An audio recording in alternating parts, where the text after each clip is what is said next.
नमस्कार। दोपहर 2 बजे की 5 बड़ी खबर देख रहे हैं आप। आपके साथ मैं हूं प्रशंसा और बुलेटिन में सबसे पहले बात करेंगे छत्तीसगढ़ की। पहली बड़ी खबर छत्तीसगढ़ से है, जहां नक्सलियों के खिलाफ बड़ा एक्शन हुआ है। क्या एक्शन हुआ है, कितने नक्सली मारे गए हैं, ये भी आपको बताएंगे। दूसरी बड़ी खबर झांसी से जुड़ी हुई है, जहां मेडिकल कॉलेज के नवजात शिशु वार्ड में भीषण आग लगने से 10 बच्चों की दर्दनाक मौत हो गई। तीसरी बड़ी खबर महाराष्ट्र से जुड़ी हुई है, जहां विधानसभा चुनाव की वोटिंग से 4 दिन पहले प्रधानमंत्री ने बीजेपी कार्यकर्ताओं को संबोधित किया और जीत का मंत्र दिया। इसके साथ ही दिल्ली से भी खबर है, जहां AQI लगातार बढ़ रहा है। 440 पार होने से अब लोगों की परेशानी और भी ज्यादा बढ़ गई है। पांचवी और आखिरी बड़ी खबर इंदौर से जुड़ी हुई है, जहां महाराष्ट्र चुनाव में वोटिंग से पहले महाराष्ट्र जा रही करोड़ों रुपए की शराब इंदौर में पकड़ाई है। और चलिए अब आगे बढ़ते हुए बात करेंगे पहली बड़ी खबर की, जहां छत्तीसगढ़ में सुरक्षा बलों और नक्सलियों के बीच में मुठभेड़ हुई है और राज्य के नारायणपुर जिले के सीमावर्ती नक्सल प्रभावित इलाके अबूझमाड़ में सुरक्षा बलों और नक्सलियों के बीच में मुठभेड़ हो गई। जानकारी के मुताबिक इस मुठभेड़ में 5 नक्सलियों को सुरक्षा बलों ने मार गिराया है। बड़ी कामयाबी सुरक्षा बलों के हाथ लगी है। खबर है कि मुठभेड़ अभी भी जारी है। दोनों पक्षों के बीच में रुक रुक कर गोलीबारी हो रही है। मुठभेड़ के बाद जवानों ने इलाके में सर्च ऑपरेशन शुरू कर दिया। इधर इलाके में तलाशी अभियान लगातार जारी है। तो लाल आतंक पर लगातार प्रहार जारी है जवानों का और छत्तीसगढ़ में लगातार नक्सलियों के खिलाफ पुलिस ऑपरेशन चलाती है और इस अभियान के तहत जवानों को बड़ी सफलता हाथ लगी है। 5 नक्सलियों को बताया जा रहा है सुरक्षा बलों ने मार गिराया। हालांकि ये संख्या और भी ज्यादा बढ़ सकती है, क्योंकि तलाशी अभियान अभी भी जवानों की ओर से जारी है। अबूझमाड़ वो इलाका है जहां पर नक्सलियों की संख्या सबसे ज्यादा होती है। यहां पर बड़ी कामयाबी जवानों को हाथ लगी है। हालांकि लगातार जो सर्च ऑपरेशन है बताया जा रहा अभी भी जारी है। एक तरफ जहां जवानों की ओर से फायरिंग जारी है, तो दूसरी तरफ बताया जा रहा है कि नक्सली भी जवाबी फायरिंग कर रही है। और इसी खबर पर ज्यादा बातचीत के लिए सीधा रुख करेंगे। कांकेर से संवाददाता प्रशांत हमारे साथ जुड़ गए हैं। प्रशांत, बड़ी कामयाबी हाथ लगी है जवानों को। अबूझमाड़ वो इलाका जहां पर नक्सलियों की संख्या सबसे ज्यादा होती है, अभी क्या अपडेट है? क्या अभी भी सर्च ऑपरेशन जारी है? क्या नक्सलियों की संख्या और भी ज्यादा बढ़ सकती है? जी, अभी भी सर्च ऑपरेशन जारी है और अभी नक्सलियों के मारे जाने की खबर बढ़ सकती है, क्योंकि अभी इसकी आधिकारिक पुष्टि नहीं की गई है। अभी खाली आधिकारिक पुष्टि 5 नक्सलियों की ही की गई है मारे जाने की। बिल्कुल। और क्या लग रहा है कब तक का जो है सर्चिंग ऑपरेशन जारी रह सकता है? जवानों से कोई बातचीत हुई हो या फिर उनका कोई ऑफिशियल स्टेटमेंट सामने आया हो? नहीं, जवानों से अभी कोई भी कांटेक्ट नहीं हो पा रहा है और अभी आधिकारिक पुष्टि भी करने से बच रहे हैं अधिकारी, क्योंकि अभी भी सर्चिंग ऑपरेशन जारी है और कई हथियार अभी बरामद कर चुके हैं और भी हथियार अभी बरामद होने की पुष्टि अभी अधिकारी करने से बच रहे हैं। बिल्कुल। और ये जो 5 नक्सली मारे गए हैं, कहाँ ये एक्टिव थे, किन किन एरिया में और किन किन नक्सली वारदातों में शामिल थे? ये जो नक्सली वारदात हुई है, ये नारायणपुर सीमावर्ती क्षेत्र के टेका मेटा और मार के जंगलों के बीच की जगह है, वहां पे हुई है। और क्योंकि इनको सूचना मिली थी पुलिस कर्मियों को कि यहाँ पे कुछ नक्सली मौजूद हैं, उस बेस पे ये सर्चिंग ऑपरेशन चालू किया गया था और फिर मुठभेड़ चालू हुई आज सुबह 8 बजे से। बिल्कुल। क्या नक्सलियों की ओर से भी फायरिंग की जा रही है? जिस तरीके से आप बता रहे हैं कि गश्त बढ़ा दी गई है, अभी भी सर्चिंग ऑपरेशन जारी है, तो क्या अभी नक्सली छिपे हो सकते हैं उस इलाके में, इसलिए अभी टीम जो है लगातार सर्च ऑपरेशन चला रही है? जी, नक्सलियों की तरफ से भी फायरिंग हुई थी, जिसमें 2 जवान घायल हुए हैं और अभी भी सर्चिंग ऑपरेशन जारी है। अधिकारियों का कहना है कि कुछ नक्सली हो सकता है कि इधर उधर भाग गए होंगे या छुपे हो सकते हैं, इसलिए सर्चिंग ऑपरेशन अभी भी जारी है। जी, शुक्रिया आपका हमारे साथ जुड़ने के लिए और अपडेट हम तक पहुंचाने के लिए प्रशांत। और चलिए आगे बढ़ते हुए अब बात करेंगे उत्तर प्रदेश के झांसी की, जहां पर झांसी के दर्दनाक हादसे ने सभी को झकझोर कर रख दिया। झांसी के महारानी लक्ष्मीबाई मेडिकल कॉलेज के नवजात शिशु गहन चिकित्सा वार्ड में भीषण आग लगने से 10 नवजात बच्चों की मौत हो गई है। प्रशासन ने 12 घंटे में रिपोर्ट तलब की है। वहीं योगी सरकार के साथ ही पीएम राहत कोष से पीड़ितों के लिए मुआवजे का ऐलान भी किया गया है। इसके साथ ही हेल्पलाइन नंबर भी जारी किया गया है। लोकसभा में नेता प्रतिपक्ष राहुल गांधी ने भी झांसी कांड पर शोक जताया। इधर समाजवादी पार्टी के नेता अखिलेश यादव ने झांसी हादसे पर सरकार को घेरा है।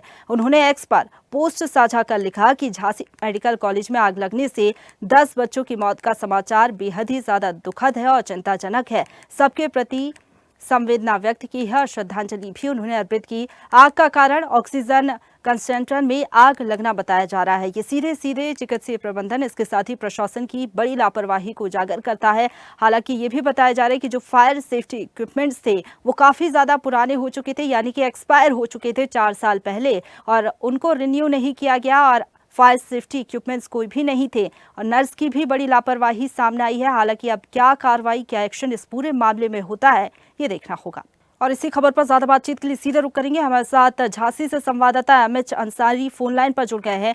एमएच अंसारी, जिस तरीके से पूरा मामला बड़ा रहा, 10 नवजात बच्चों की दर्दनाक मौत हो गई इस हादसे में, लेकिन बड़ी लापरवाही सामने आ रही है अस्पताल की कि ना ही फायर सेफ्टी इक्विपमेंट्स थे। अगर फायर सेफ्टी इक्विपमेंट्स लगे हुए थे तो वो भी 4 साल पुराने। साथ ही साथ एक नर्स की लापरवाही भी सामने आ रही। रिपोर्ट कब तक तलब की जाएगी और क्या एक्शन इस पूरे मामले में लिया जा सकता है? मैं आपको बता दूं, ये पूरी घटना आपके पूरे मीडिया में हाईलाइट है। सारे अधिकारी जो प्रशासन है सबको इस मामले की पूरी जानकारी है ही। और वही बात करें कि झांसी मेडिकल कॉलेज की, तो कहीं ना कहीं इसमें बड़ी लापरवाही सामने देखने को मिली है। और ये जो गैस सिलेंडर इसमें उपलब्ध है, जो गैस जैसे आग लग जाती है उसको आग बुझाने के लिए जो गैस सिलेंडर रखे थे वो 4 साल पुराने 2020 के एक्सपायर डेट के देखे गए हैं। और ये सारी चीजें कहीं ना कहीं और भी कई लापरवाही सामने आई है, देखने को मिली है। जी बिल्कुल, मामले में प्रत्यक्षदर्शियों का क्या कुछ कहना है और सरकार की ओर से किसी का बयान सामने आया क्या?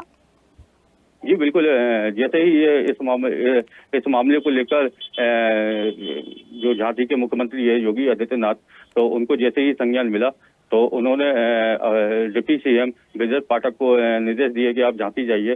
झांसी आने के बाद उन्होंने जो बच्चों की मौत हुई है, लगभग 10 बच्चों की उसमें मौत हुई है, और उस पर उन्हें शोक जताते हुए और जांच के आदेश दिए। उसमें झांसी में जो आला अधिकारियों द्वारा 3 टीमें गठित की गई हैं, जो टीमें जांच करेंगी और जांच के उपरांत जो दोषी पाया जाएगा उसके ऊपर सख्त कार्रवाई की जाएगी। जी शुक्रिया आपका हमारे साथ जुड़ने के लिए और अपडेट हम तक पहुंचाने के लिए। और चलिए आगे बढ़ते हैं और बात करेंगे तीसरी बड़ी खबर की। एक है तो सेफ है, ये नारा सुर्खियों में लगातार बना हुआ है। महाराष्ट्र के विधानसभा चुनाव की वोटिंग से 4 दिन पहले प्रधानमंत्री नरेंद्र मोदी ने बीजेपी कार्यकर्ताओं को संबोधित किया, जहां पीएम ने कहा कि एक है तो सेफ है, जन जन तक पहुंचाना है। महाविकास अघाड़ी महाराष्ट्र में झूठ फैला रही है। उन्होंने कहा बीजेपी के मेरा बूथ सबसे मजबूत कार्यक्रम में दरअसल प्रधानमंत्री नरेंद्र मोदी वर्चुअली जुड़े थे। उन्होंने बीजेपी के बूथ कार्यकर्ताओं से कहा कि महाराष्ट्र में बीजेपी शासित महायुति मराठाओं के गौरव को बढ़ाने का काम कर रही है।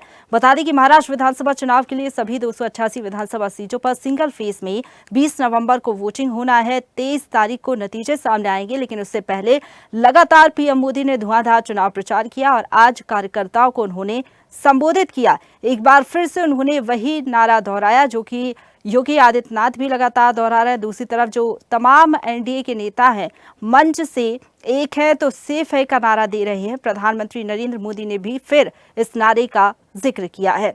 वहीं आपको बता दें कि बीजेपी महायुति गठबंधन में सबसे ज्यादा सीटों पर चुनाव लड़ रही है। पार्टी ने 148 उम्मीदवार घोषित किए हैं। और इसी खबर पर ज्यादा बातचीत के लिए सीधा रुक करेंगे। हमारे साथ मुंबई से bureau chief Sandeep phone line पर जुड़ गए हैं। संदीप, एक है तो सेफ है का नारा एक बार फिर से पीएम मोदी ने कार्यकर्ताओं को दिया है, जीत का मंत्र भी दिया। क्या कुछ लग रहा है इस नारे का कितना असर महाराष्ट्र के चुनावों पर पड़ेगा? कि कोई पीएम मोदी ने, हमने देखा 1 हफ्ते तक धुआंधार चुनाव प्रचार भी किया, प्रत्याशियों के पक्ष में माहौल भी बनाया और अब कार्यकर्ताओं को भी चार्ज करने का काम किया है।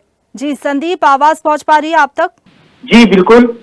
इसके चलते जो है पंतप्रधान नरेंद्र मोदी जो है भाजपा ने जो एक नारा दिया है, सबसे मजबूत अभियान चलाने की योजना बीजेपी के शीर्ष नेतृत्व में बनाई गई है। आज महाराष्ट्र में पंतप्रधान नरेंद्र मोदी ने हर एक बूथ पे करीब 1 लाख बूथ प्रमुखों को नाम, ऐप और ऑनलाइन माध्यम से संवाद किया है। इस बूथ स्तर पर सभी कार्यकर्ताओं को जोश भरने के लिए पंतप्रधान नरेंद्र मोदी ने जो है प्रमुख बातचीत की है। और उसके चलते जो है पंतप्रधान नरेंद्र मोदी ने भाजपा के बूथ कार्यकर्ताओं से कहा है कि महाराष्ट्र में भाजपा शासित महायुति मराठों का गौरव को बढ़ाने का काम कर रही है। इस चुनाव में जो है अभी एक है तो सेफ है, इसका नारा दिया है।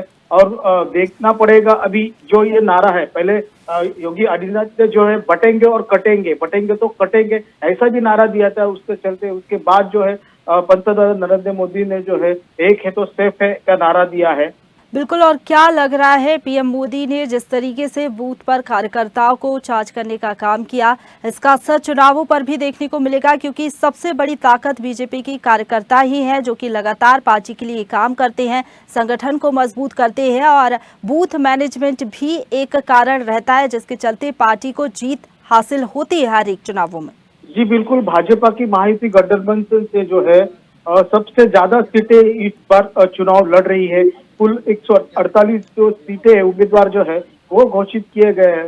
इसके चलते जो है महाराष्ट्र में अभी चुनाव जीतने के लिए जो है बूथ स्तर पर हो, ग्राउंड लेवल पर जो हो, वो बीजेपी अपने कार्यकर्ता को लेकर जनसभा ले रही है और हर घर मोदी का प्रचार भी चालू है। अभी देखना यह होगा कि इसका असर जो है आने वाले चुनाव में क्या दिखाई देता है।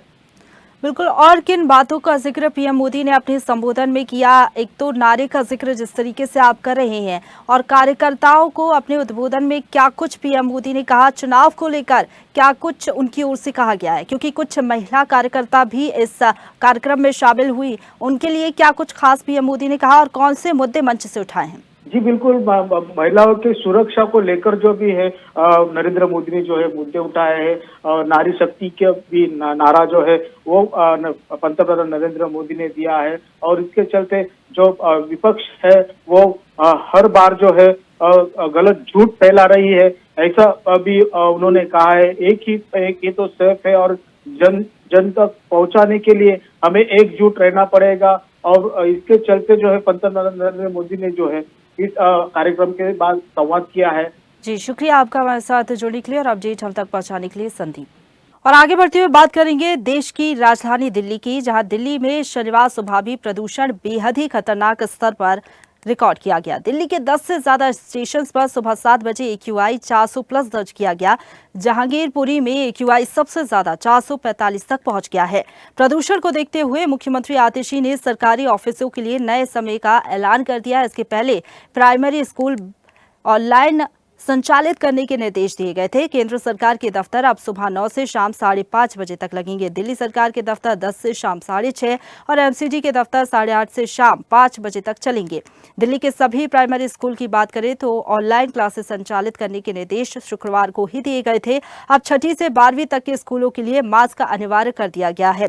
सरकार ने लोगों से निजी वाहन न चलाने की अपील की है। इसके लिए 106 अतिरिक्त क्लस्टर बसें और मेट्रो के 60 और फेरे बढ़ाए गए हैं, ताकि लोग प्राइवेट व्हीकल का कम इस्तेमाल करें। Air commissioner for air quality management ने NCR यानी कि हरियाणा, उत्तर प्रदेश और राजस्थान से आने वाली बसों के दिल्ली आने पर भी रोक लगा दी है। ग्रेड 3 भी लागू कर दिया गया है दिल्ली में, और लगातार पाबंदियां सरकार की ओर से लगाई जा रही हैं ताकि प्रदूषण और ना फैले, क्योंकि प्रदूषण गंभीर श्रेणी में जा पहुंचा। AQI लगातार बढ़ रहा है, जिसके चलते अब लोगों का सांस लेना भी मुश्किल हो चुका है। धुंध छाई रहती है सुबह, और ऐसा लगता है कि सुबह सुबह घना कोहरा है, लेकिन ये प्रदूषण की वजह से ऐसी आबोहवा दिल्ली की बनी हुई है। तो दिल्ली में प्रदूषण खतरनाक स्तर पर जा पहुंचा है। कई इलाकों में AQI 400 पार, यानी कि गंभीर श्रेणी ये होती है, 400 पार रोहाड़ी, बाबाना, नरेला में दर्ज किया गया। इसके साथ ही कई और इलाके हैं जहां पर AQI 400 के पार जा पहुंचा है। ऐसे में प्राइमरी स्कूल्स जो है वो बंद कर दिए गए, ऑनलाइन क्लासेस संचालित हो रही है। दूसरी तरफ अब ऑफिस की टाइमिंग्स में भी बदलाव कर दिया गया है। और खबर पर ज्यादा जानकारी के साथ संवाददाता इरफान खान हमारे साथ फोन लाइन पर जुड़ गए हैं। इरफान, तमाम व्यवस्थाएं की जा रही हैं, इंतजाम किए जा रहे हैं, पाबंदियां लागू की जा रही हैं, बावजूद इसके प्रदूषण का जो स्तर है बेहद ही खराब श्रेणी में पहुंच रहा है। फिलहाल वहां पर किस तरीके के हालात बने हुए हैं दिल्ली में, और तमाम सुधार कार्य किए जा रहे हैं, लेकिन आबोहवा वैसी ही बनी हुई है। क्या लग रहा है आने वाले समय में और भी सख्तियां लगाई जा सकती हैं सरकार की तरफ से? जी हाँ प्रशंसा, बात करें दिल्ली के वायु प्रदूषण की, तो वायु प्रदूषण को लेकर लगातार दिल्ली में बढ़ता जा रहा है, जिसकी वजह से आम जनता को काफी समस्याओं का सामना करना पड़ रहा है। इसको लेकर दिल्ली सरकार कई कदम तो उठा रही है, जैसे स्कूलों की मैं आपको बता दूं कि नर्सरी से लेकर 5वीं कक्षा तक सभी स्कूल फिलहाल अगले आदेश तक बंद कर दिए गए हैं। ऑनलाइन क्लासेस का आदेश दे दिया गया है, लेकिन दूसरी तरफ जो है दिल्ली का वायु प्रदूषण जो मैं आपको बता दूं, इस समय दिल्ली में जो आबो हवा है वो जहरीली मापी जा रही है। यानी आज की बात करें तो मुख्यमंत्री आतिशी ने ट्वीट करके जानकारी दी है कि दिल्ली में वायु प्रदूषण इस तरह बढ़ चुका है कि दिल्ली के लोगों को काफी समस्याओं का सामना करना पड़ रहा है। जो स्वस्थ लोग हैं उनको भी अपने आप को बीमार महसूस करते नजर आ रहे हैं। इसके अलावा WHO की बात करें तो WHO ने साफ तौर पे कहा है कि दिल्ली की जो आबो हवा है वो लोगों के स्वास्थ्य के लिए ठीक नहीं है। खास करके जो ब्लड प्रेशर मरीज है या हार्ट पेशेंट है या फिर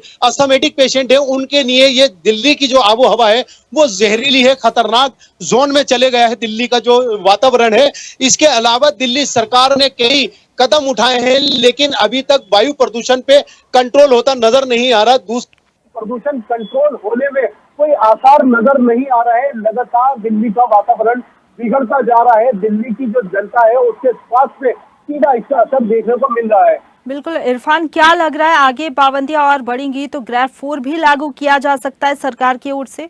जी हाँ प्रशंसा, मैं आपको बता दूं फिलहाल दिल्ली सरकार ने ग्रेड 3 लागू किया है, लेकिन अभी बात करें 1-2 दिन की तो 1-2 दिन में ग्रेड 4 लागू हो सकता है। सभी कंस्ट्रक्शन साइट पर रोक लगा दी जाएगी। इसके अलावा दिल्ली में आने वाली यूपी हरियाणा बसों पे, डीजल बसों पे भी रोक लगा दी गई है, डीजल वाहनों पर रोक लगा दी गई है। सिर्फ सीएनजी और अन्य जो वाहन है, इलेक्ट्रिक वाहन है, उनको इजाजत दी गई है। दिल्ली की आबो हवा जिस तरह बिगड़ती जा रही है, लोगों के स्वास्थ्य उसका सीधा असर देखने को मिल रहा है। इसके अलावा बात करें स्वास्थ्य सेवाओं की तो अस्पतालों में लंबी लंबी कतारें देखने को मिल रही है। काफी समस्या लोगों को आ रही है। इसके अलावा दिल्ली में जिस तरह प्रदूषित पानी की अगर बात करें तो पानी से भी लोगों को नई नई बीमारियां उत्पन्न होती नजर आ रही है। पेट में दर्द के साथ अन्य समस्याएं नजर आ रही है, जिसको लेकर अब सरकार लगभग कई तैयारियां कर रही है और ग्रेड 4 लागू करने की तैयारी की जा रही है। बिल्कुल, नगर निगम की बात करें और सरकार की भी बात करें तो क्या कुछ कोशिशें की जा रही है ताकि ये जो धुंध छाई रहती है सुबह सुबह, इसके साथ ही लगातार प्रदूषण बढ़ रहा है, इसको कम किया जा सके?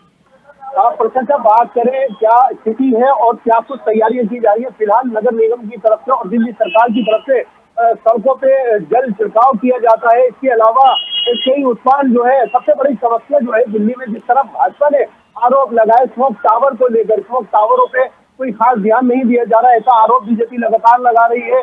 लेकिन आम आदमी पार्टी का लगातार कहना है नियंत्रण, दिल्ली का प्रदूषण नियंत्रण करने में आम आदमी पार्टी सभी कार्यों को कर रही है। लेकिन जिस तरह पराली की बात करें, पराली जो जलाई जा रही है, बात करें पंजाब हरियाणा उत्तर प्रदेश की, तो पराली का धुआं लगातार दिल्ली में देखने को मिल रहा है। दिल्ली में लगातार काले बादल छाए हुए हैं। दिल्ली के लोगों को काफी समस्या हो रही है, सांस लेने में खास करके बात करें तो काफी समस्या हो रही है, आंखों में जलन हो रही है। इसके अलावा सरकार के बड़े बड़े दावे यहाँ फेल होते नजर आ रहे हैं। बिल्कुल, तमाम कोशिशें की जा रही है, लेकिन बावजूद इसके जो दिल्ली की आबो हवा है वो बेहद ही ज्यादा खराब होती जा रही है। हालांकि कब तक प्रदूषण कम होता है ये देखना होगा। शुक्रिया आपका हमारे साथ जुड़ने के लिए और अपडेट हम तक पहुंचाने के लिए इरफान। और चलिए आगे बढ़ते हैं और बात करेंगे आखिरी बड़ी खबर की। 5वीं बड़ी खबर इंदौर से है, जहां महाराष्ट्र चुनाव में वोटिंग से पहले महाराष्ट्र जा रही करोड़ों रुपए की शराब इंदौर में पकड़ाई है, जिसमें 5 अलग अलग ब्रांड की 925 पेटी शराब जब्त की गई है। जब्त शराब की कीमत 1,78,33,740 रुपए बताई जा रही है। बताया जा रहा है कि शराब तस्कर बल्का सीमेंट ट्रक में छुपाकर ले जा रहे थे, जो हरियाणा से महाराष्ट्र के धुलिया पहुंचानी थी। ये कार्रवाई ग्रामीण एसपी हितिका बासल के निर्देश पर शिप्रा सावे रोज पर की गई है। फिलहाल पुलिस मामले की जांच पड़ताल कर रही है। और इसी खबर पर ज्यादा बातचीत के लिए सीधे रुक करेंगे। हमारे साथ इंदौर से bureau chief Chetan Singh Thakur phone line पर जुड़ गए हैं। चेतन, बड़ी कार्रवाई को अंजाम दिया गया, महाराष्ट्र में वोटिंग होना है, आचार संहिता लगी हुई है, उससे पहले ये जो शराब है महाराष्ट्र ले जाई जा रही थी, क्या अपडेट है? आरोपियों से पूछताछ में क्या कुछ खुलासे हुए हैं? जी प्रशंसा, महाराष्ट्र चुनाव के पहले एक बड़ी कार्रवाई देखने को मिली मध्य प्रदेश पुलिस की। बता दूं कि करीब करीब अलग अलग ब्रांड के 925 पेटी शराब जब्त हुई है। शराब की जो कीमत है 1,78,33,000 रुपए करीब बताई जा रही है। शराब तस्कर का कहना है कि यह सीधे तौर पर हरियाणा से धुलिया ले जाई जा रही थी शराब, और यह शराब कहीं ना कहीं चुनाव में बटने वाली थी। इसी को लेकर एक बड़ी कार्रवाई बता दूं इंदौर की ग्रामीण एसपी हितिका वासल द्वारा की गई है। सिपरा सावेर रोड पे बड़ी कार्रवाई की गई है। और सबसे बड़ी बात है कि शराब तस्कर की बात करें, शराब तस्कर जो बल्कर का सीमेंट होता है जिसमें सीमेंट आती और जाती है, उसी के अंदर ये तस्करी हो रही थी। सबसे बड़ी बात है कि इस तरीके की तस्करी भी अब देखने को मिल रही है कि किस तरीके से जो लोग हैं अब कहीं ना कहीं नए नए तरीके आजमा रहे तस्करी की, शराब तस्करी को लेकर। जी शुक्रिया आपका हमारे साथ जुड़ने के लिए और अपडेट हम तक पहुंचाने के लिए चेतन। और इसी के साथ इस बुलेटिन में फिलहाल इतना ही, लेकिन खबरों का सिलसिला लगातार जारी है। तमाम बड़ी खबरों के लिए आप सबसे पहले देश।